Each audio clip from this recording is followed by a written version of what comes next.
Queridos hermanos, hermanas, Chers frères et sœurs, c'est une grâce de nous retrouver en ce jour où le cœur de Jésus se laisse contempler par nous comme le cœur de l'histoire.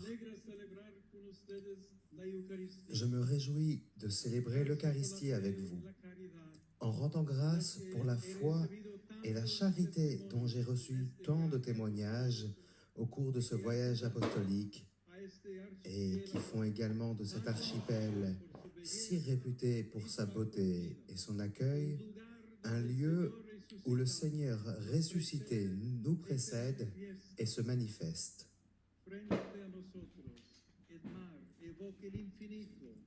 Devant nous, la mer évoque l'infini, tout comme le ciel. Mais l'infini, c'est avant tout le désir qui unit le cœur de Dieu à tant de cœurs humains, dont les joies et les espoirs, les tristesses et les angoisses trouvent un écho dans le cœur de l'Église.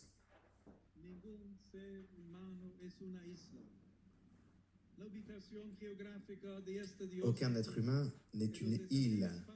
La situation géographique de ce diocèse et les défis pastoraux qui l'engagent témoignent que nous sommes nés pour la rencontre et qu'il n'y a pas d'obstacle, de distance, de danger ou de menace qui puisse empêcher qui que ce soit de poursuivre son voyage. Que ce soit en restant toute une vie au même endroit, ou en choisissant, ou en étant contraint de partir, personne ne reste jamais immobile. Et tel est le secret du cœur, l'appel intime à l'exode et à la rencontre.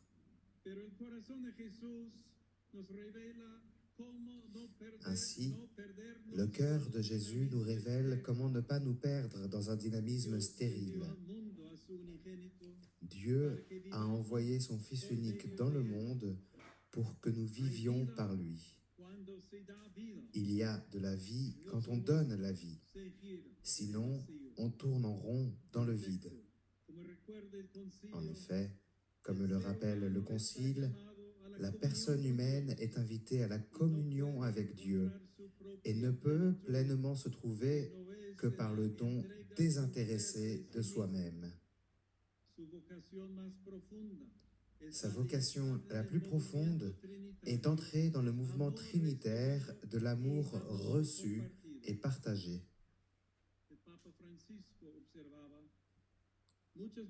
Le pape François observait « Beaucoup de personnes font l'expérience d'un profond déséquilibre qui les pousse à faire les choses à toute vitesse pour se sentir occupés, dans une hâte constante qui, à son tour, les amène à renverser tout ce qu'il y a autour d'eux.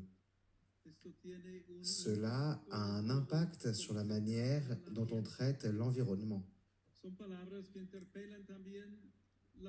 Ce sont là des paroles qui interpellent également la vocation touristique de Tenerife, tant pour celui qui choisit d'y passer ses vacances que pour celui qui vit et travaille sur cette île, au contact de visiteurs venus de tant de pays du monde. Que recherche le cœur humain? Comment répondre à sa soif sans le tromper?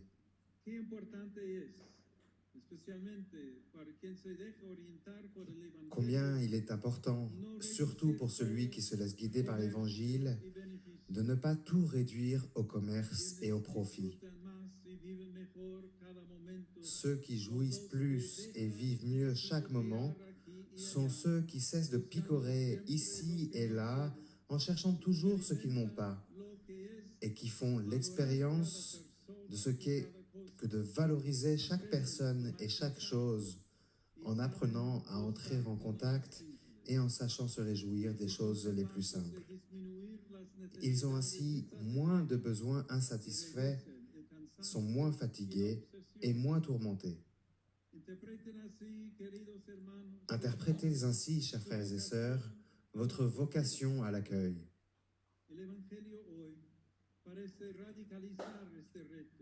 L'évangile d'aujourd'hui semble radicaliser ce défi et nous rappelle la richesse des pauvres, un paradoxe qui renvoie directement à la vie de Jésus, à sa vérité, au chemin sur lequel il continue de nous demander de le suivre. Dans le passage que nous venons d'entendre, il bénit le Père pour cela. C'est aux petits, et dans ce contexte, cela signifie les plus humbles, ceux que personne ne juge capables de penser et de s'exprimer, c'est à eux que Dieu s'est révélé. Il les a enrichis de ce qui reste caché à ceux qui sont entourés d'admiration et de succès. Avec l'exhortation apostolique Dilexite, j'ai voulu attirer l'attention sur cette place privilégiée des pauvres dans la révélation divine et dans la mission de l'Église. C'est un mystère qui résonne d'une manière tout à fait particulière sur ces îles situées au cœur des routes migratoires, qui en font un lieu d'accueil de premier choix pour nos frères et sœurs, dont le voyage est généralement exposé à des dangers et à des violences indescriptibles. Face à ceux qui spéculent sur le désespoir, en tant que chrétiens, nous pouvons non seulement offrir un reflet du Seigneur qui dit « Venez à moi, vous tous qui peinez sous le poids du fardeau, et moi, je vous procurerai le repos. » La plus grande grâce est que nous nous laissions évangéliser par ceux que nous secourons, que nous reconnaissions la sagesse mystérieuse de Dieu inscrite dans leur chair même. Ayant grandi dans une extrême précarité, apprenant à survivre dans les conditions les plus défavorables, faisant confiance à Dieu, avec la certitude que personne d'autre ne les prend au sérieux, s'aidant mutuellement dans les moments les plus sombres, les pauvres ont appris beaucoup de choses qu'ils gardent dans le mystère de leur cœur. Ceux d'entre nous qui n'ont pas connu d'expériences similaires, d'une vie vécue à la limite, ont certainement beaucoup à recevoir de cette source de sagesse qu'est l'expérience des pauvres.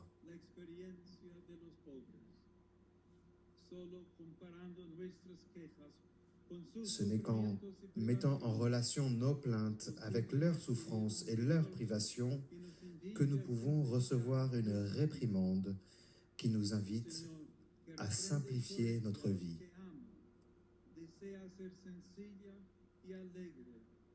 Le Seigneur qui réprimande et corrige ceux qu'il aime désire rendre notre vie simple et joyeuse.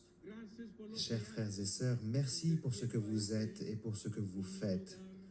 En faisant de cette île un lieu où l'on peut rencontrer le cœur du Christ, dans le visage amical et hospitalier de personnes et de communautés fraternelles. Nous avons reconnu l'amour que Dieu a pour nous et nous y avons cru. Que cette confession de foi, transmise par la première lettre de l'apôtre Jean, resplendisse toujours en vous et vous incite à la prière et à l'action. Soyez attentifs aux adolescents et aux jeunes, aux riches et aux pauvres, aux résidents et aux autres. Tous ont besoin d'être considérés par un regard qui voit au-delà des apparences et reconnaît la profondeur de leurs cœurs inquiets, qui souvent sont déjà orientés, peut-être inconsciemment, vers le royaume de Dieu et sa justice.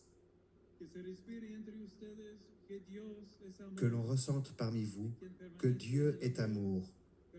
Qui demeure dans l'amour demeure en Dieu et Dieu demeure en lui. Tel est le cœur de l'Évangile, le cœur du Christ. Celui qui s'y plonge ne vit plus pour soi-même. Ouvrez à tous cet océan d'amour. Tel est mon souhait et ma prière pour vous et pour tous ceux qui vous reconnaîtront sur le chemin.